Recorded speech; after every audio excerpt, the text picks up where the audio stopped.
사랑하는 형제자매 여러분, 오늘도 각자의 고단한 삶의 자리를 뒤로하고 하나님의 음성을 듣기 위해 이 자리에 모였습니다. 한 건축학자는 이런 이야기를 했습니다. 사람이 아무도 찾지 않는 낯설고 황량한 곳, 곧 광야 같은 고립된 공간에 홀로 서게 될 때, 비로소 자기 존재의 본질과 마주하게 되고 그곳에서 새로운 의미를 발견하게 된다는 겁니다. 겉보기에 버려진 것 같은 메마른 땅이 인간의 깊은 내면과 만날 때 가장 의미 있는 장소로 다시 태어난다는 이야기입니다. 이 이야기는 오늘 우리가 읽을 야곱의 이야기와 맞닿아 있습니다. 야곱은 형 에서의 분노를 피해 외가로 도망치던 중 이름 모를 광야에서 돌 하나를 베개 삼아 누웠습니다. 그곳은 누가 봐도 철저히 고립되고 버려진 공간이었습니다. 그러나 그 절망의 밤에 야곱이 하늘과 땅을 잇는 사다리를 보고 하나님을 만났을 때 그 척박한 장소는 하나님의 집이라는 의미로 완전히 바뀌었습니다. 오늘 우리도 저마다의 이유로 인생의 어두운 밤, 절망의 광야를 지나고 있을지 모릅니다. 커리어가 무너지는 자리, 관계가 끊어져 혼자 남겨진 방, 선과 악이 뒤엉켜 도무지 정의를 찾을 수 없는 혼란스러운 세상의 한복판이 바로 우리가 서 있는 광야입니다. 오늘 성경은 우리에게 묻습니다. 당신은 이 광야를 원망으로 채우고 있습니까? 아니면 그곳에서 하나님 나라의 신비와 인내를 배우고 있습니까? 오늘 말씀을 통해 여러분이 서 계신 그 절망의 자리가 하나님의 인재가 시작되는 자리로 새롭게 바뀌기를 주님의 이름으로 바랍니다. 창세기 28장은 야곱의 인생에서 가장 극적인 전환점입니다. 야곱은 자신의 욕심을 위해 형 에서를 속였습니다. 눈이 어두운 아버지 이삭을 속여 축복을 가로챘습니다. 그 대가는 가혹했습니다. 그는 사랑하는 부모의 품을 떠나 홀로 도망자가 되었습니다. 사방이 적막한 광야에서 인생 가장 어둡고 외로운 밤을 맞이했습니다. 성경은 야곱이 해가 저물어 머문 그 장소를 그냥 어떤 곳이라고만 표현합니다. 그런데 야곱은 이 우연한 자리를 사실 하나님께서 이미 준비해 두신 특별한 자리로 만나게 됩니다.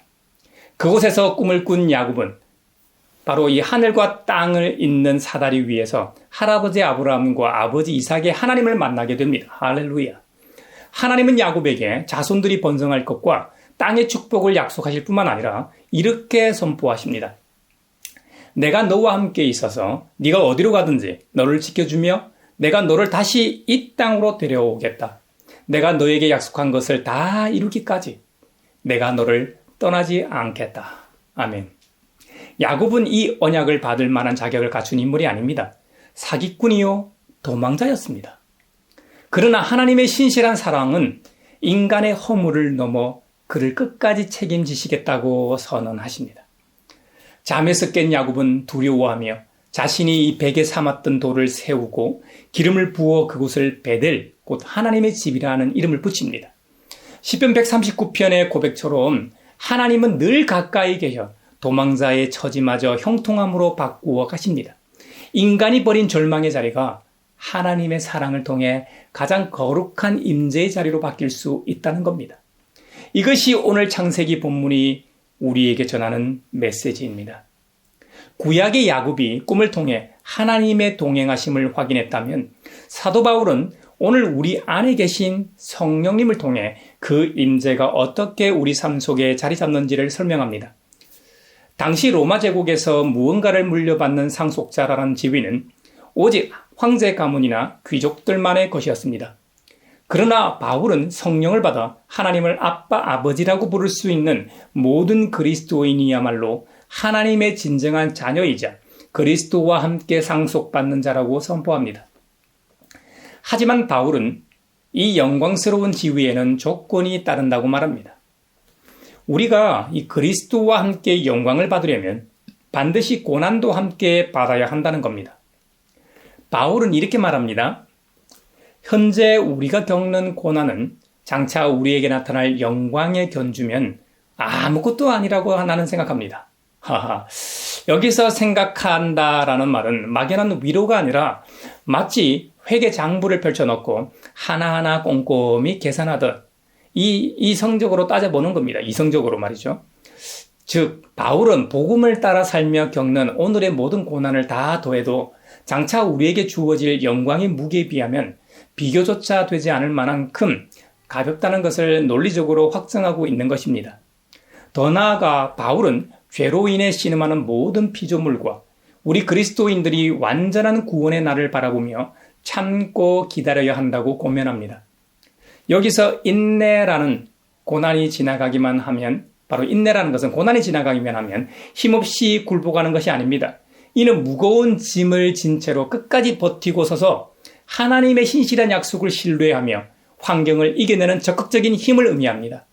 보이지 않는 소망을 품고 이 인내로 오늘을 견디는 사람들은 결국 썩어짐의 굴레에서 벗어나 하나님의 자녀들이 누릴 영광스러운 자유에 함께하게 될 것입니다.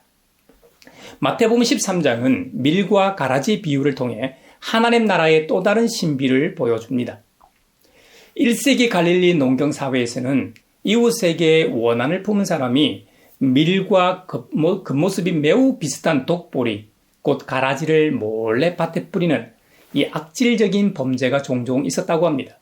밀이 자라 열매를 맺기 전까지는 눈으로 구분이 안 되는 가라지가 밭을 뒤덮었을 때 종들은 붕괴하며 주인에게 묻습니다. 우리가 가서 이것을 뽑아버리기를 원하십니까?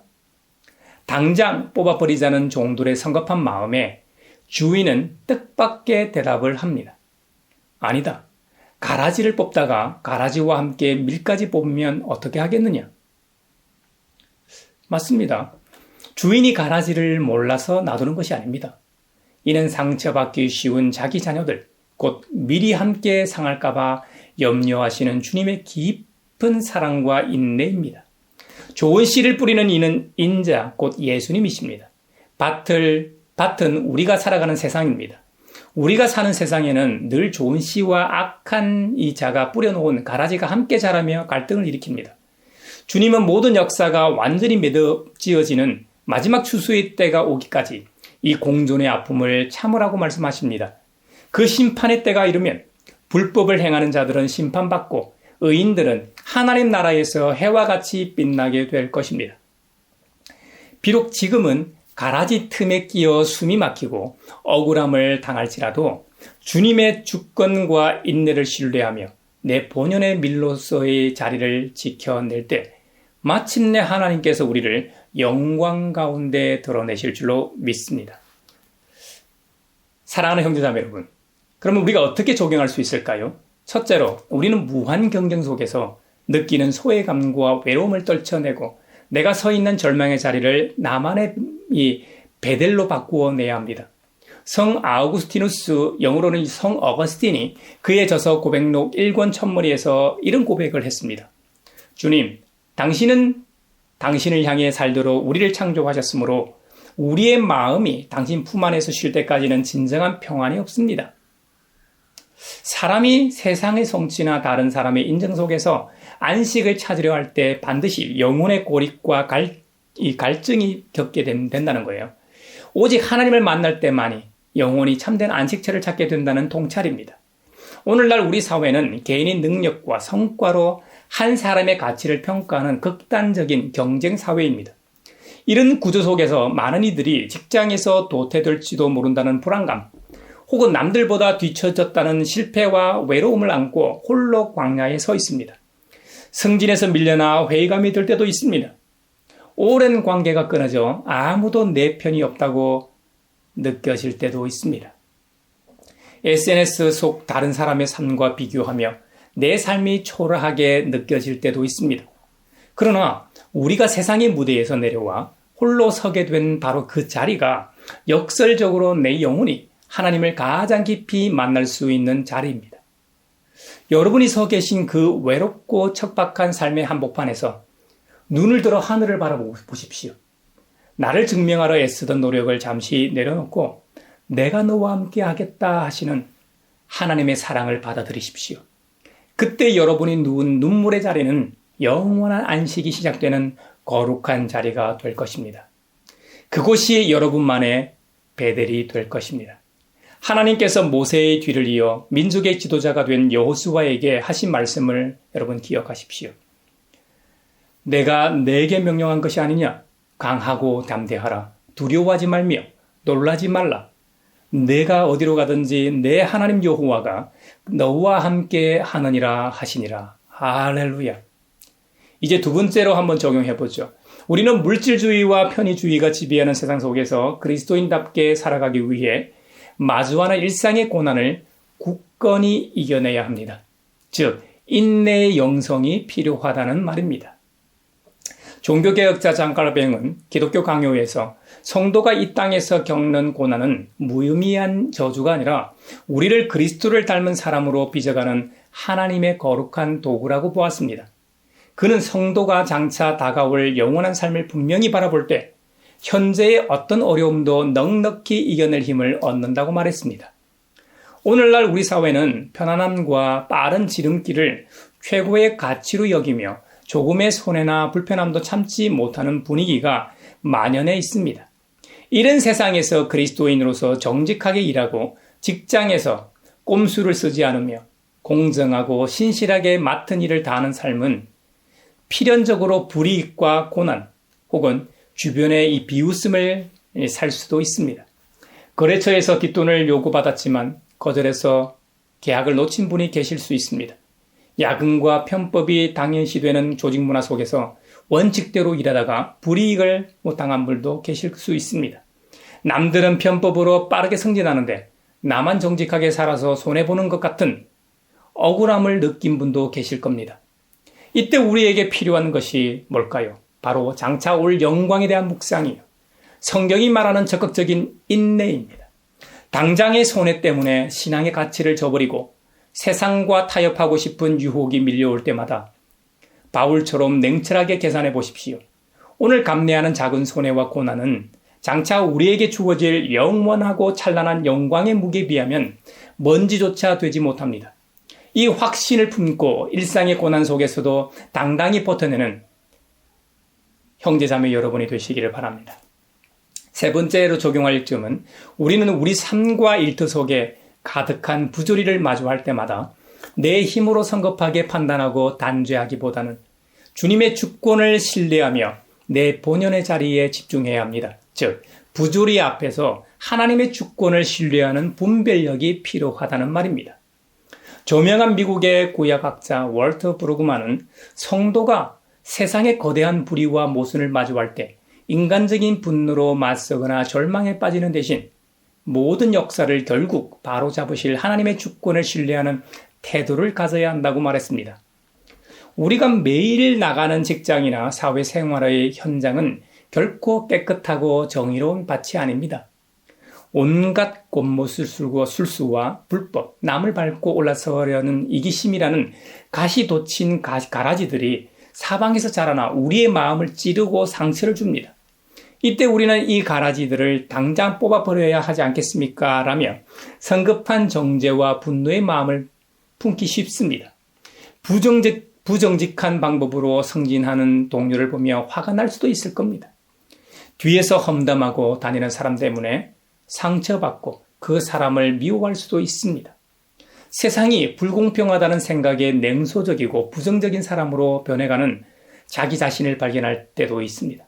그러나 주님은 밀과 가라지 비유를 통해 우리에게 제동을 거십니다. 가라지를 뽑다가 상처받기 쉬운 우리의 영혼까지 상할까봐 추수 때까지 인내하시는 주님의 깊은 사랑과 주권을 신뢰하라는 겁니다. 악인의 형통함과 세상의 모순 앞에서 절망하여 나 또한 가라지처럼 미움과 분노로 변해버리는 어리석음을 범하지 마시기 바랍니다. 심판은 하나님의 영역입니다. 우리가 할 일은 사방이 가라지로 가득할지라도 매일 아침 주님의 말씀은 내 발의 등이요 내 길의 비침을 고백하는 것입니다. 주님의 말씀을 묵상하며 묵묵히 내 본연의 열매를 맺어가는 것입니다. 가라지 틈에서도 신실하게 자리를 지켜낼 때 마침내 주님의 때에 우리를 빛나게 하실 것입니다. 할렐루야. 시편 37편에 보면요. 악한 자들이 잘 된다고 해서 속상해하지 말며 불의한 자들이 잘 산다고 해서 시기하지 말아라. 그들은 풀처럼 빨리 시들고 푸송기처럼 사그라지고 만다. 주님만 의지하고 선을 행하여라. 이 땅에서 사는 동안 성실히 살아라. 아멘. 저와 여러분은 오직 하나님만 의지하고 선을 행할 수 있기를 바랍니다. 사랑하는 형제자매 여러분, 오늘 바로 이 성경이 새 본문을 통해 보여준 하나님 나라의 풍경은 참으로 오묘하고 깊습니다. 우리의 삶은 때로 도망자 야곱이 누웠던 거친 광야 같을 때도 있습니다. 영광보다는 오늘의 고난이 더 크게 다가오는 현실 같습니다. 사방의 가라지가 돋아나 숨쉬기 어려운 밖과 같을지도 모릅니다. 그러나 우리가 낙심하지 않고 고개를 들 수 있는 이유는 시편 기자의 고백처럼 하나님께서 우리의 안고 일어섬을 살펴보시며 늘 가장 가까이 계시기 때문입니다. 하나님이 야곱을 버려두지 않으시고 그 척박한 땅을 하나님의 집으로 바꾸어 주셨음을 우리 모두 기억합시다. 오늘 우리의 눈물 어린 삶의 자리도 반드시 영광스러운 인재의 자리로 바꾸어 가실 것입니다. 여러분, 이번 한 주간도 세상이 말하는 성과주의의 고립 속에서 낙심하지 말고 하나님 안에서 참된 안식을 누리는 나만의 자리를 만들어갈 수 있기를 바랍니다. 신앙의 가치를 지키기 위해 겪는 일터에서의 작은 손해와 고난을 장차 올 영광과 견주며 담대히 버텨내시기 바랍니다. 세상의 부조리와 가라지 같은 사람들 앞에서 분노하거나 절망하지 마십시오. 하나님의 주권을 신뢰하며 신실한 열매를 맺어갈 수 있기를 바랍니다. 우리를 향해 결코 신실하심을 거두지 않으시는 하나님의 사랑이 여러분 가슴마다 깊이 새겨지기를 소망합니다. 그리하여 마침내 다가올 하나님의 추수 때에 우리 모두가 하나님 나라에서 해와 같이 찬란하게 빛나는 하나님의 자녀들이 되기를 성삼위 하나님의 이름으로 간절히 축원합니다.